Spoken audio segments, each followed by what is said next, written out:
Let's continue exploring the universe within art and the art behind farming. I'm your host, OmLedu, and in this episode, we're going to look at how to build an AFK Rabbit farm. This video was requested by Raul BPC. Thank you so much for leaving a comment, leaving a request, and I really hope you enjoy. But let me start off by saying that rabbits have an independent mob cap of 4, so the rates on this farm are not going to be the end-all be-all. The main benefit of this design is that it is fully AFK, whereas if you use a rabbit breeder, you will get more drops, but you actually have to do that by hand. Also, this design was simplified and can only be built in the desert. If you want to build in a different biome that bunnies will spawn in, such as a flower forest, go and build this passive mob farm design from my other video. Or if you want to farm the bunnies by hand to get tons and tons of bunny drops, you can build this bunny breeder, both of which I will link here on the screen and in the video description. So how you get your bunny drops will be totally up to you.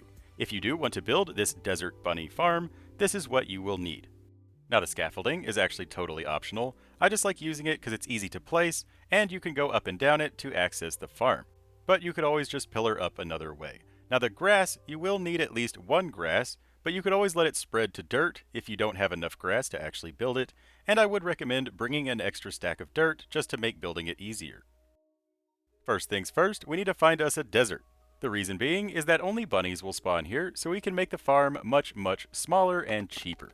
But start off by pillaring up with at least a full stack of scaffolding or a full stack of blocks, and make sure that there are no hills or mountains or any of that stuff directly nearby. So around 64 blocks away, just make sure there are no blocks that bunnies can spawn on. But we're going to start off by making an 8x8 platform, and this platform can really be any size, but at least 3 blocks from the back, we're going to place down a double chest, then we're going to place 4 hoppers pointed into the back of that chest. Make sure that all of the hoppers are pointed into the chest, but next up we need to place a rail on one of the front hoppers, and make sure that rail is pointed toward the back. So if it's not, place a rail to redirect it like so. Then place a hopper with minecart on top of that, a glass pane on the back, then we're going to push the minecart toward the glass pane until it stops. Now we can break out the rail. And we're going to do another one of these because at the moment, hoppers with minecarts are kind of broken, and so they won't pick up as many items as they used to, so we need to shove these to the middle to make sure they can pick up all of the items in the trident killer. And I'm really not sure if that's a current bug or a new feature. Anyway, next up, we're going to build a 4x4 platform centered on top of the hoppers, like so. Then on one of the middle blocks, we need to place a piston facing the inside, then turn and place a piston 1 block away from that, but still in the middle, and continue that pattern like so. Now we need observers looking at each of these pistons. Then on all 4 of the corners, we need to place a dropper, and it doesn't matter which direction these droppers are facing. But we need a lever on one of the front 2 droppers, turn that lever on, and then turn it off, and it should just start going, like so.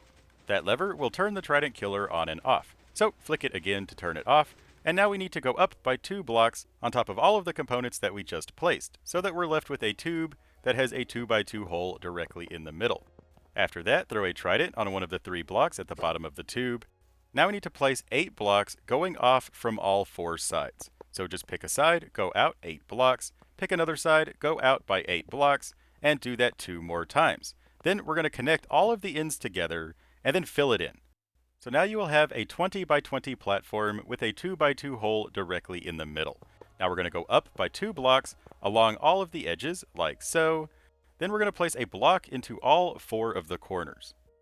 And now it's time to place in our water. So we're going to need to place water buckets on all 4 sides on every block except for the blocks next to the corner blocks.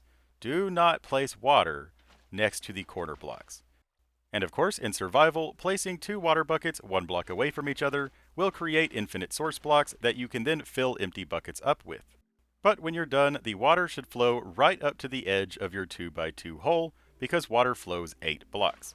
But anyway, now we need to place a water bucket on top of all 4 of the corners, like so. Now we need to go up by 1 more block along the entire edge. Now it's time to build the spawning platform. So grab your grass or your dirt, and we're going to build a square that is 1 block away from all 4 of the walls. And if you don't have enough grass to build the entire thing, now is the time to place down 1 grass block and let it spread along this entire square. As long as this entire square becomes grass, you won't have to worry about using grass anymore, because all of the spawning platforms will be connected to that square. So now, once it spreads, it's time to place in our dirt or our grass, and we're basically going to make lines. So skip a block, make a line, then break out the 2 connecting blocks. Then do that again, make a line, break out the 2 connecting blocks, do it again, and then whenever we reach the center, so right here, when it's aligned with the center right there, we're going to skip 2 blocks and then make a line.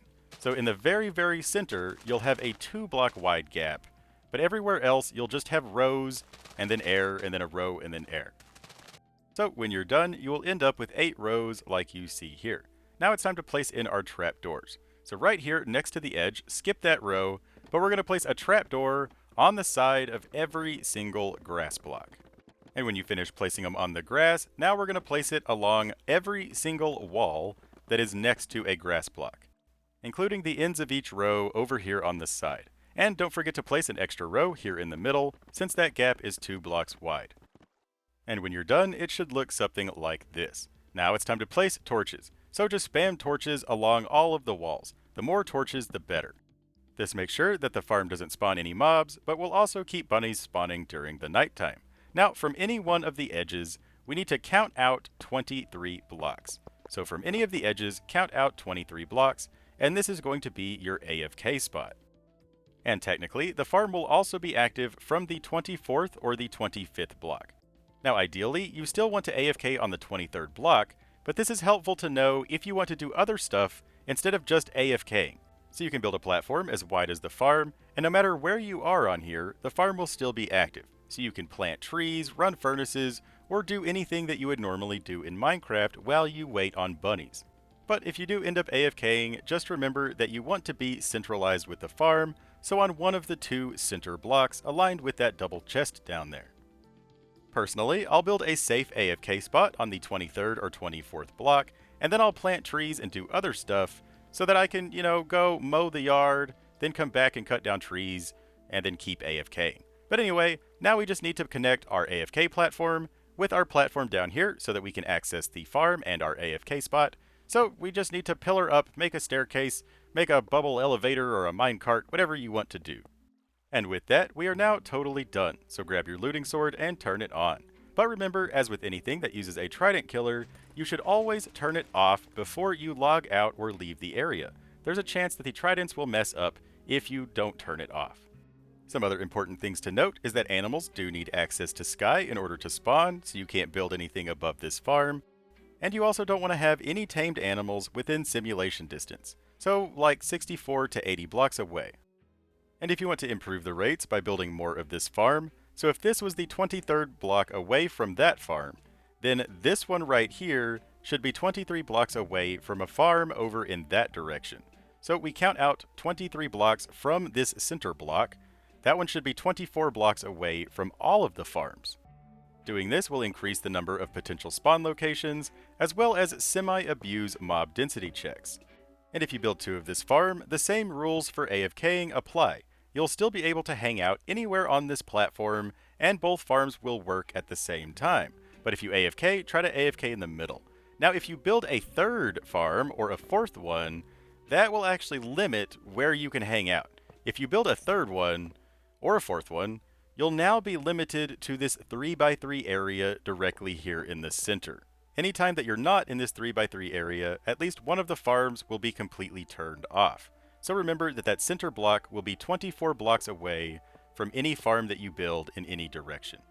And really the biggest thing about passive mob farms is the lack of spawn locations. Since passive mobs need access to the sky, you can't stack these on top of each other, so you're really limited to where the mobs can spawn. Plus, they have really low densities, so you can only get like 4 bunnies at a time. And this goes for all passive mob farms. That's why it's usually recommended for passive mob farms to be built in the plains, because more animals can spawn in plains than like the desert only having 4 bunnies at any given time. So again, I would recommend building other farms in this area so that you're AFKing more than just bunnies. And again, if you want tons and tons of bunny drops, just build this simple bunny breeder. Throw them a bunch of carrots, breed them up, and then get all of the hide and feet that you could ever need for your potions or for the bundles, if Mojang ever adds those into the game. But that's all we got for this episode. I really hope it made sense, and I hope you enjoyed it. If you did, don't forget to like, favorite, share, and subscribe, and be sure to leave a comment. Let me know what you did or didn't like, what's on your mind, or if you have any questions or requests, I will do my best to help you out. And check out some of my other content. I have auto potion brewers, piston doors, redstone tutorials, mini games, and more. I'm sure there's something that you can find that you enjoy. So I hope to see you again soon. But until then, I've been your host, OmLedu, building an awesome farm with you. And reminding you, as always, don't forget to have fun. Bye-bye.